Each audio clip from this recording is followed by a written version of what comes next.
నమస్తే, welcome to mirror TV. ప్రస్తుతం మనం ప్రజావాణిలో ఉన్నాము. ఇక్కడ భూ సమస్య కోసం కొంతమంది బాధితులు ప్రజావాణికి రావడం జరిగింది. వాడితో మాట్లాడి అడిగి తెలుసుకునే ప్రయత్నిద్దాం. చెప్పండి అన్న, దేని గురించి వచ్చారు ప్రజాభవన్కి? ఎక్కడి నుంచి? ప్రవీణ్ అన్న, మాది కొత్తగూడెం విలేజ్, అబ్దుల్లాపూర్ మండలం, రంగారెడ్డి జిల్లా. మా ల్యాండ్ వచ్చేసి ఇబ్రాహీంపట్నం మండలం నెరపల్లి విలేజ్ లో మా ల్యాండ్ వచ్చేసి 7 ఎకరాల 17 గుంటలు. ఇది మా తాత వారసత్వంగా వచ్చిన భూమి. అయితే 2017 ఎంఆర్ఓకు మా రికార్డు మార్చొద్దని చెప్పేసి మేము దరఖాస్తు పెట్టుకున్నా. కానీ ఎటువంటి దానికి సమాధానం చెప్పకుండా రికార్డు మార్చిర్రు. 2015 నుంచి 2020 దాకా నేను తిరుగుతూనే ఉన్నా. కలెక్టర్ ఆర్డీఓ 22లో హైకోర్టు ఆర్డర్ ఇచ్చింది. ఆర్డర్ ఏమని పాస్ చేసింది అంటే, ఎంక్వైరీ చేసుకుంటే పాస్బుక్ ఇవ్వమని చెప్పేసి నాకు ఆర్డర్ పాస్ చేసింది. ఈ ఆర్డర్ తీసుకొని నేను చూపించిన, ఎంఆర్ఓకి చూపించినా కానీ ఎటువంటి చర్య తీసుకోలేదు, ఎటువంటి విచారణ జరపలేదు, ఎటువంటి చర్య తీసుకోలేదు. ఆర్డీఓ గారు ఇట్లా TM 33 కింద పెట్టుకోమని చెప్పేసి ఇచ్చిండు. ఆయన ఆర్డీఓ ఇచ్చిండు అని చెప్పి చూపించినా కానీ ఏం సమస్య చెప్పలేదు. మళ్ళీ రీసెంట్గా 2024-25 కలెక్టర్ గారి ఇట్లా భూభారత్లో పెట్టుకోమని చెప్పేసి ఇట్లా లెటర్ ఇచ్చిండు. ఆయన ఎంఆర్ఓ గారు పట్టించుకుంటలేరన్న. 7 ఎకరాల 17 గుంటలు, నెరపల్లి విలేజ్, ఇబ్రాహీంపట్నం మండలం. పట్టా భూమి, వారసత్వంగా వచ్చిన భూమి అది. మేము మరి ఇప్పుడు ఏమంటారు అంటే, ఒక గిఫ్ట్ డీడీ అని చెప్పేసి అంటారు. మా నాన్నకి 5 మంది పిల్లలు ఉండగా మేము దానం ఎందుకు ఇస్తాము గిఫ్ట్ అని చెప్పేసి మేము ఎన్నిసార్లు క్వశ్చన్ చేసినా కానీ ఎంఆర్ఓ వారి పైన ఎటువంటి చర్య తీసుకోకుండా ఇప్పుడు పోతే ఏమంటుందంటే, వీళ్ళు దానం ఇచ్చిర్రు, అది ఇచ్చిర్రు, ఇది ఇచ్చారు, రాంగ్ ఇన్ఫర్మేషన్ మాకే ఇస్తుంది. కానీ వాళ్ళని పిలిపించి అసలు ఏమైంది అనేది ప్రజెంట్ ఏమైందని చెప్పడం లేదు.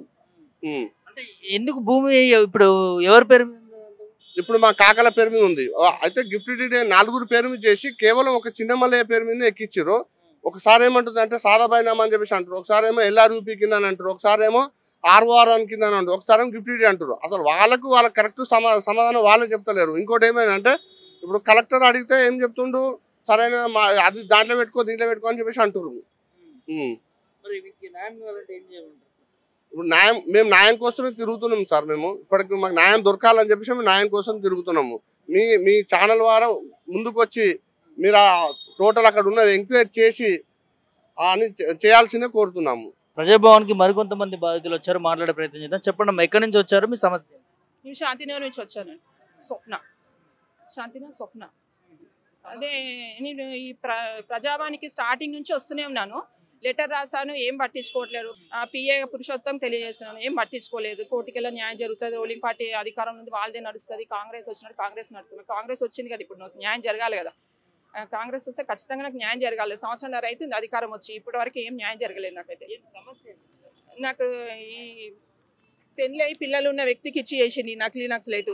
2007 నుంచి ఇప్పటి వరకు నన్ను చేతి కింద రౌడీలను గుండాలను పెట్టుకొని మాకు మత్తు మందులు, ఆ మందులు, ఈ మందులు అన్ని విధాలా మమ్మల్ని సఫర్ చేస్తున్నాడు. బ్రెయిన్ అదేటట్టు, కంటికి నిద్ర ఉండట్లేదు, ఒంట్లో రోగాలు సృష్టించడము. నాకేని కాదు, ఆ చుట్టుపక్కల శాంతినే ఉన్న ప్రాంతాలు అందరికి వాని గురించి అడగని చెప్తారు. అందరికీ మందులు వేసి ఆటో టాక్కులు వచ్చేటట్టుగా, కిడ్నీలు పాడేటట్టుగా, కిడ్నీలు డ్యామేజ్ అయ్యేటట్టుగా అన్ని విధాల సఫర్ చేస్తున్నాడు. మనుషులను ఇబ్బందులకు గురి చేస్తున్నాడు. నరసింహ 75 లోపల ఉంటాడు వ్యక్తి. ఇంకా పోలీసులను గుప్పిట్లో పెట్టుకున్నాడు. మెయిన్ థింగ్ శాంతినగర్లో పోలీస్ మాత్రం వీని గుప్పిట్లో ఉంది కాబట్టి వీడు ఇంకా బతికిస్తున్నాడు. రాష్ట్రపతి దగ్గరికి కూడా సమస్య తీసుకెళ్తే ఇంకా వాని తరఫు నుంచి కొంచెం ఇబ్బందులకు గురి చేసింది, భయపట్టిస్తే సుప్రీంకోర్టుకు కూడా తీసుకెళ్ళారు. కానీ ఎవరు ఏం న్యాయం జరగాలి, ఎక్కడ న్యాయం జరుగుతుంది. వీనికి ఉరిశిక్ష వాడాల్సింది 2018లో, కానీ ఇప్పటి వరకు వాడలేదు. ఎందుకంటే వీరు తప్పు చేసిండు. సాక్ష్యాల ఆధారాలు, ఎవిడెన్స్, ప్రూఫ్లు అన్నీ ఉన్నాయి. అన్నీ ఉన్నా కూడా కోర్టు ఏం పట్టించుకోవట్లేదు. ఇంకా ఈయనకు అపోజిషన్ వ్యక్తి అంటే ఎయిర్పోర్ట్లో సత్యనారాయణ అన్నకు తెలియాలంటే అన్నకు తెలియజేస్తారు. ఈ గవర్నమెంట్ తెలియాలి, ముఖ్యంగా ఈ సీఎం ఆయన దృష్టికి తీసుకెళ్ళాలంటే తీసుకెళ్ళలేకపోతుంది. మెయిన్ థింగ్ ఆయన్ని అడగాలి, ఎందుకు తీసుకెళ్ళి. సీఎం మరి అతను TDP ఉన్నప్పుడు కాంగ్రెస్ల కోసం జాయిన్ జరుగుతుంది అన్నట్టుగా అతని ద్వారానే ఇతను అధికారంకి వచ్చిండు. కాబట్టి అతను కంపల్సరీ అతను తెలియజేయాలా, కానీ తెలియజేస్తలేడు. మాకైతే నేనైతే శాంతినగర్లో ఉండలేకపోతున్నాను. అన్ని విధాలు ఇబ్బందులు అవుతున్నాయి. ఈ మందులో ఈ టార్చర్లు, వాడికైతే ఉరిశిక్ష అన్నవాడాలి. తెలంగాణ ప్రజలన్నా వాడిని కొట్టి చంపాలి అంతే. నేను ముందుండి మాట్లాడతా, వాడు చచ్చింది అనుకో, నేను ముందుండి మాట్లాడతా. లేకపోతే మేము దాడి చేద్దామంటే మా పైన రివర్స్ దాడి చేయిస్తాడు. ఎన్నోసార్లు మమ్మల్ని చేతులు కట్టేపించినాడు. ఒక వ్యక్తి నుంచి సైడ్ నుంచి దెబ్బ తీపించినాడు. ఒక ఆమెతోటైతే ఇట్లా ప్రాణహత్య చేయించామనే చూసిండు. 75 years అబౌవ్ ఉంటుంది. అది మాకు మెడకు చున్నీ వేసి లాగింది. వాస్తవాలు మాట్లాడితే మాకు మైండ్ పని చేస్తలేదు అంటారు. పోలీస్ వ్యవస్థ అస్సలు బాగాలేదు. శంషాబాద్ ఎయిర్పోర్ట్ ఉన్న ప్రియాంకని చంపిన వ్యక్తులు బతికే ఉన్నారు. అనవసరంగా వాళ్ళు ఎన్కౌంటర్ చేశారు. ప్రజల ఆగ్రహానికి వాళ్ళు ఎన్కౌంటర్ చేశారు అంతే. శాంతినగర్లో సంధ్యని అంతే అబ్బాయిని డ్రామా ఆడిపించారు. ఆ డబ్బా పడేసి నువ్వే చంపినట్టు ఒప్పుకో అని ఆ పోలీసు వాళ్ళే మొత్తం కథా నాటకం ఆడి పెద్ద పోస్టులో వచ్చింది వాళ్ళకి. చాలా దుర్మార్గంగా ఉంది పోలీస్ వ్యవస్థ అయితే. వాడిని లేకపోతే పోలీసు వాళ్ళే ఎన్కౌంటర్ చేయమని వాడు ఊరేసుకున్నా చావాలా, లేకపోతే వాడిని కొట్టన్నా చంపాలా, ఇంకా వాళ్ళైతే పోలీసు వాళ్ళని ఎన్కౌంటర్ చేయాలి. ఏం రెస్పాన్స్ లేదు. ఏం రెస్పాన్స్ ఉంది? ఎవరు ఏం పట్టించుకోవట్లేరు. అందుకే నేను బహిరంగ తెలియజేస్తున్నాను. ఇష్యూ బంజారాహిల్స్ రోడ్ నెంబర్ 2లో ల్యాండ్ ఉందండి. దాంట్లో కొందరు పొలిటికల్ లీడర్స్, ఇంకొకటి నవయుగ కన్స్ట్రక్షన్ వాళ్ళు బోన్సర్స్ని పెట్టి దాంట్లో ల్యాండ్లో కూర్చోబెట్టారనమాట. అయితే మేము వచ్చి ప్రజావాణిలో ఇక్కడ కూడా అప్లికేషన్ పెట్టాం, చాలా చోట్ల అప్లికేషన్ పెట్టాం. ఇంకోటి ప్రతి ఒక్క మండల్లో మన రెవెన్యూ పరంగా ఆర్డీఓలో ఎంఆర్ఓలో అన్నింట్లో వేసాం. అయితే దీన్ని ఫైల్ గైబ్ చేసేసారు అనమాట. ఎక్కడ దొరుకుతలేదు దీని ఫైల్, ఎందుకంటే దబాయించి పెట్టేసారు. రాజకీయ నాయకులు ఇక ఎవరు అని పలానా అని చెప్పలేం, ఎందుకంటే రానియకుండా బయటికి రానియకుండా చేస్తున్నారు. ఇది 6 ఎకరాల ల్యాండ్. అది మాది. అది నాకు సంబంధించిన, నేను దానికి జీపీఏ తీసుకున్నాను. అయితే ఎవరైతే ఓనర్ ఉన్నాడో ఓనర్ ఫ్యామిలీని కూడా అందరినీ చంపేశారు. ఆయన్ని చంపబోతే వాళ్ళ సిస్టర్ అడ్డు వచ్చింది, ఆమెను కూడా చంపేశారు.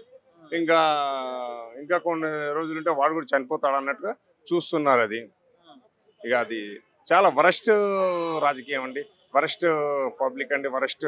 ఇది అంతా పొలిటికల్ లీడర్స్ అని చెప్పలేము. ఇంకా బడా నాయకులదంతా ఇదే పని ఉంటుంది, మామూలుగా ఉండదు. వాళ్ళు ఏంటంటే ప్రజల్ని కాపాడే వాళ్ళు ఎవరు లేరు. ప్రజల గోడు పట్టించుకునే నాదుడే అని లేడు. ఫస్ట్ కాంగ్రెస్ ప్రభుత్వం దగ్గరికే తిరుగుతున్నాం ఇప్పుడు. కాంగ్రెస్ ప్రభుత్వం చెయ్యాలని మేము తిరుగుతున్నాం ఇప్పుడు. కాంగ్రెస్ ప్రభుత్వం ఏం కొలిక్కి రావాలి ఇప్పుడు, వస్తేనే ఇంకా కాంగ్రెస్ గురించి గట్టినాము. నేను ఇచ్చాను, ప్రజావాణిలో ఇచ్చా, ఇక్కడ ప్రతి వాళ్ళకి ఇచ్చానండి, ప్రతి వాళ్ళకి ఇచ్చాను. ఎక్కడ రెస్పాన్స్ లేదు. అక్కడ చంపేసిన అమ్మాయికి వెళ్ళి కంప్లైంట్ ఇస్తే అది ఏదో అన్నోన్ పర్సన్ అని రాసేసి పేపర్స్ చింపేశారు. పోలీసులు కూడా అమ్ముడుపోతున్నారు అందరూ. ఏం చెప్తాం? ఇదంతా మామూలుగా లేదండి, ఇది చాలా వరస్ట్గా ఉంది. రాజకీయ నాయకులదా అని అనలేము, ఇంకా పబ్లిక్ బడా నాయకులు బిజినెస్ గాళ్ళ ఎవరు అని చెప్పలేము. కాకపోతే బాగానే చేస్తున్నారు. ఇక్కడ ఏంటి, మిడిల్ క్లాస్ని అనగదొక్కడం. మిడిల్ క్లాస్ మధ్య తరగతి చాలా ఇబ్బంది మామూలుగా. లేకపోతే చంపి గుంజుకోవడం, లాగేయడం.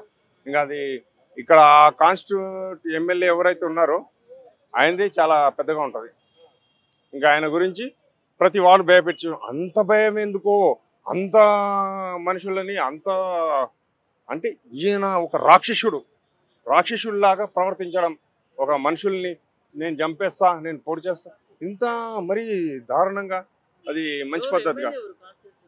ఇంకా ఎమ్మెల్యే అంటే ఇంకా నేను ఫలానా అని నేను చేశానా నాకు చూపించు, అసెంబ్లీలోనో గడగడలాడిచ్చేస్తారు. తోలు తీస్తా, చెమడాలు తీస్తా అని మాట్లాడే మనుషులు. ఇంకా వాళ్ళతోని మనం ఏం చేస్తాం? ఎందుకంటే మామూలు చంపేస్తాం అంతే, వేరే మాట లేదు వాళ్ళకి. అదే అన్నమాట. ఇది ఎట్లా పరిష్కారం అవుతుందో చూద్దాం. ఇంకా రేవంత్ రెడ్డి సార్ నమస్తే.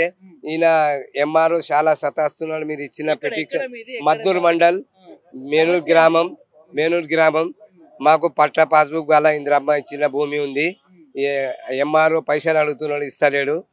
ఆడిపోతావు, ఆడి సీఎం దగ్గర పోయి ఎక్కడికి పో అంటున్నాడు. పొంగుల శ్రీనివాసరెడ్డి ఇచ్చిన, అవిసి సార్ ఇచ్చిన పిటిషన్ అందరు ఇస్తే ఓల్ది చేస్తే నేను చెయ్యా, ఏం చేస్తావు చెయ్య అంటున్నాడు. నేను 2 ఎకరాల ఉంది నాకు వచ్చేది. అక్కడ వేరేది ఏమో దొంగ పాస్బుక్ చేసి ఇచ్చేసిండు. ఇయ్యా అని చెప్తున్నాడు. నేను కూరగాయలు అమ్మి బతుకుతా సారు, మాకు ఏమైనా చేసి ఇచ్చేయండి అని కోరుకుంటున్నాను రేవంత్ రెడ్డి సార్కు. ఆయనకు ఎంఆర్ఓకు తీసేయండి అక్కడికి. ఏంటి అందరి దగ్గర పైసలు తింటున్నాడు. 50 ఏళ్ళు అడిగిండు నాకు, నేను ఇయ్యా అంటే దెంకపోయి. నిన్న గొడవ అయింది అక్కడ, నిన్న అయింది.